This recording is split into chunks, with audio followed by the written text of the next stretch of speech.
Hey guys, it is Lynn. I am about to have a wonderful and luxurious facial out here in LA with Sistah Sheppard of Skin by Sistah Sheppard. Let's check it out. Okay, guys, so I am here with Sistah Sheppard out in LA having a fabulous facial. I'm not looking at the camera, so forgive me, but she's actually gonna do a procedure on me. We're gonna talk about some things, talk about black skin and black skincare.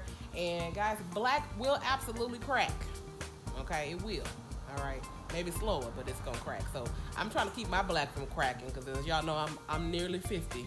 Okay, but this is some things I do to keep my skin looking fabulous. And if you're ever in LA, you guys can come on by here and get yourself a facial like I'm doing today. So stay tuned.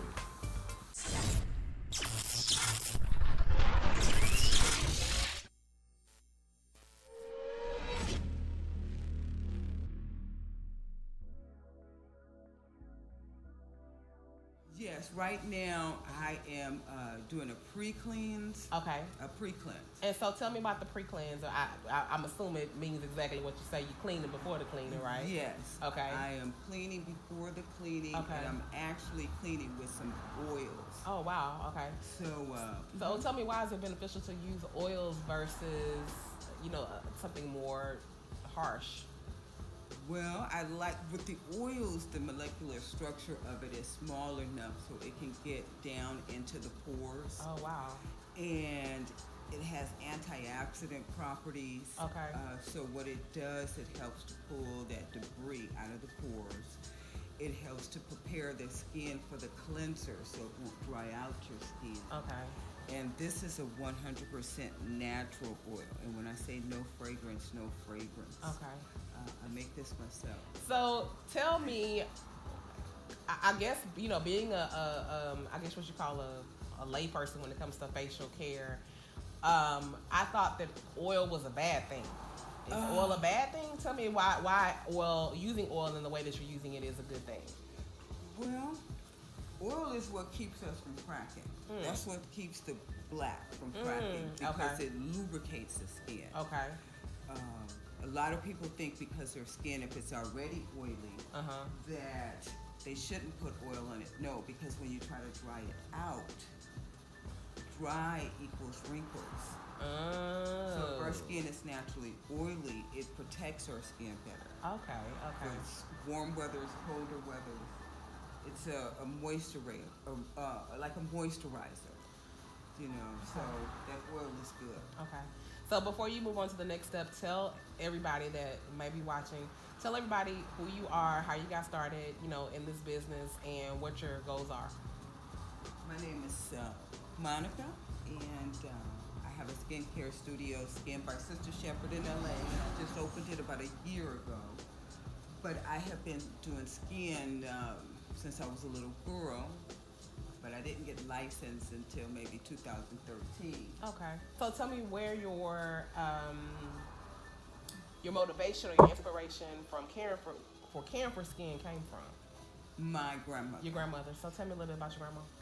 My grandmother had 17 kids. 17 kids? Yes. And a lot of times. She was tired, Lord. Yes, she was. And when she would come home from work, this is when my parents and everything were grown and all the grandkids would be there. Okay. We would, and she would come home tired. And so it just gave me a pleasure to cleanse her face. Wow. And I'd style her wig for her, I'd clean her feet. Wow. So you saw her and that was a way for you to give her a little bit of pampering. Yes. After, I'm assuming, a hard day, and then you have to deal with 17. I know not all at one time, but still, Right. That's a lot of a load to have to deal with. A lot of kids would be there. And it would basically be the grandkids now. This is the second generation. So, Okay. Which we found out later on she loved, but at the same time, I'm pretty sure she would have liked to have some peace. Some peace. After 17 kids, Right. I got 3, and I need peace. That's why I'm out here. So I saw that. I saw that. And in my way, I didn't have money to give her. And I saw what the pampering did for her. She would actually fall asleep. Wow. And none of the other kids really wanted to do it. I think we as black women tend to give so much, pour out into others, take care of everybody else first. And so it's so wonderful for me to hear that you found a way to pour back into her, and I'm sure she valued that. And that's such a wonderful way, of talking about how you got into this industry. Like it's a wonderful, wonderful story. So after that, you say you became an esthetician in 2013. 13, Okay. yes. So you got licensed, but you had been doing it before Yes, then, right? Okay. yes. Okay. And but I just wanted to do it legit, and, Right. and make sure that I had all my ducks lined up. And Right. so after the recession and after graduating from USC, I said, you know what? Let me go back to school and do what I really want to do. And so how long did the whole process take for you to become a licensed esthetician? It took me about a year when I finally said, okay, I'm going to do this. I'm going straight, no breaks. I am going to do all of this, and just stay focused on it. So it took me about a year. Okay, so we're moving on to another step. Tell us about this step you're doing right now. Now what I'm going to do is the second cleanse. Okay. And as you can see, there's still some of the oil on your skin. Okay. So that's so that when we wash it, we won't dry it out. Okay. It'll stay balanced, it'll stay moisturized. I'm not trying to strip it. We're going to do some exfoliation. Okay. So this next step is going to be with the light enzyme cleanser. Okay. And again, that's just to now break down some of that oil. Okay. Again, we don't want to get your skin dry. And I like how this picks up. It gets the skin really clean. Really clean. So this is a second cleanser. The oil was first, and this is a second cleanser. You said it was enzymes? Yes. Okay. And this is to basically like strip the skin. Okay. So that the other skincare treatments we're going to do afterwards can get down into your pores, Okay. better adhesion, and all that good stuff. So, since we're talking about this, what are some things a person can do daily? What are like some steps that a person can do daily that maybe they're not able to come and get a wonderful facial like I'm able to do today? What are some things that a person can do daily, or that you can recommend, for them to take care of themselves at home? I would say, as it pertains to skincare, the most important thing that we can do is a sunblock. Sun protection. Because you can be using the most fancy skincare treatment, or you can be using, the most basic. But when you go out into the sun, it makes no difference if you don't have a good sun. It's so funny. I'm gonna tell y'all. I'm gonna tell you, and I'm gonna tell everybody that's watching a little funny story. Last year, when I was in Jamaica, I had brought my sun hats. I brought my sunscreen. My sunscreen was basically just a moisturizer with the SPF in it. Yes. So I would put that on my face before I go out, and I wear my little sun hats. And so one day I went out without my sun hat, and I happened to stop by the gift store, and there was a lady that was in there. She was, a lady. I'm not gonna say much more than that, but when I tell you that lady's skin looked like leather, it was terrible. I said, "Oh, I gotta go back and get my hat, because I would not like it was." And since then, whenever I'm spending a lot of time in the sun, I make sure that I have my sun hat, my glasses, and my sunscreen, because I'm not interested in looking like Leatherface. Right. And I know that the sun will do that to you. Our sun is wonderful and beautiful and great, but it can tear up some skin. Yes, it can. Oh my God. It burns the skin and it ages the skin. So you have to be careful what you put on. I know a lot of people, I wear shea butter. Well, shea butter has a very low SPF. Okay.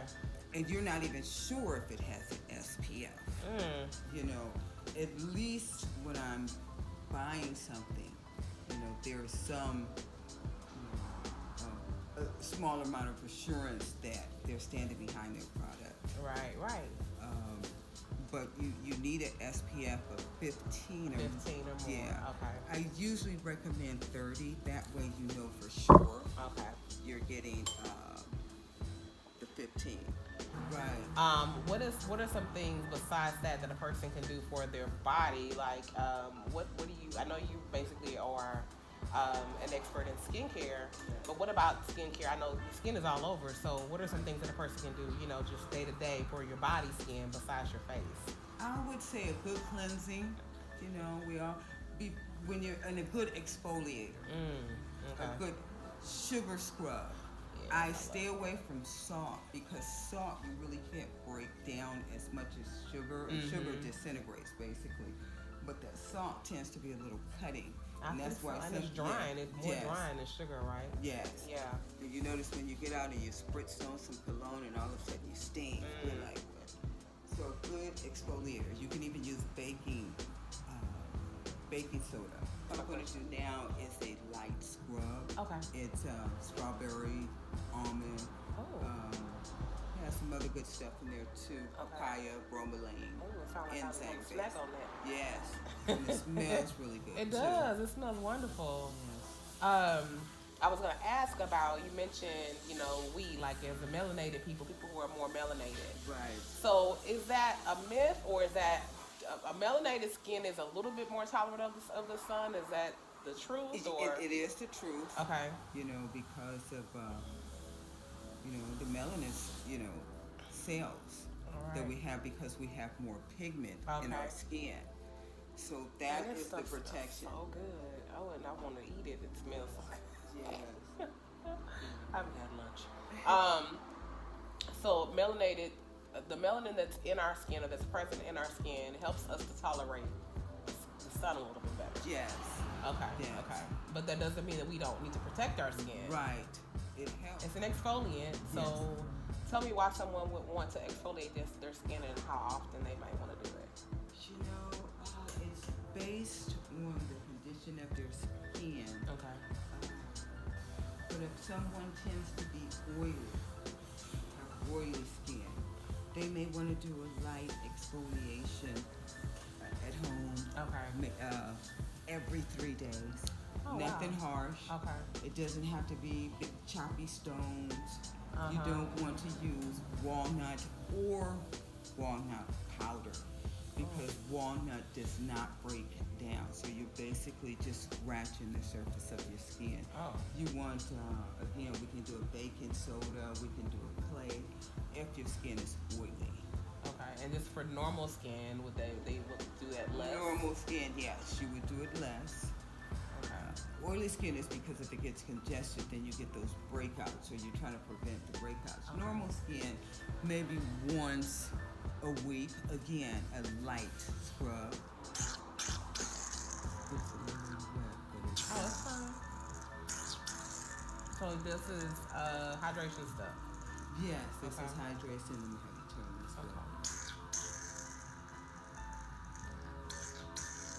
And it's just put like a double deeper cleanse. Okay. And what I'm also doing is putting some enzyme serum down in there to help cleanse. My whole thing is to help you just get to the congestion. Because your skin is beautiful, just to keep the pores open and clean. All right, so I was thinking about pillows and pillowcases and cell phones. Yes, yes. And all that kind of stuff. What impact does all the environmental things that we don't think about? Because we talk about the sun, but what about those little things that can cause breakouts and cause skin issues and irritants? Because I'm thinking about like pillowcases and people sleeping on the same pillowcase for years and never throwing away pillows. Yes. You should wash your pillows along with your pillowcases. Please, y'all. I just think that is so disgusting. Please Yes. wash your pillows and your pillowcases. Yes. If you're not buying new ones, just please wash them. Put some, That's what the couple of cocoa drops ties. of bleach in there and wash them. Yes, wash them. No sprays. Because I've been to people's houses, and I'm not going to say anybody in particular, but I've been to people's houses. They got the same pillows on the bed. You know how they get super flat like a piece of Yes. bread. You still sleeping on this pillow from 1982 that I know has not went into the washing machine. If y'all have those flat bread pillows, please throw them away. They're not that expensive. Please go buy some more pillows, please. I wanted to ask you, I'm following your Instagram. You know, I follow it. I watch what you post, and you know, which is what we do on Instagram. Yes. So I noticed that you have a lot of male clients.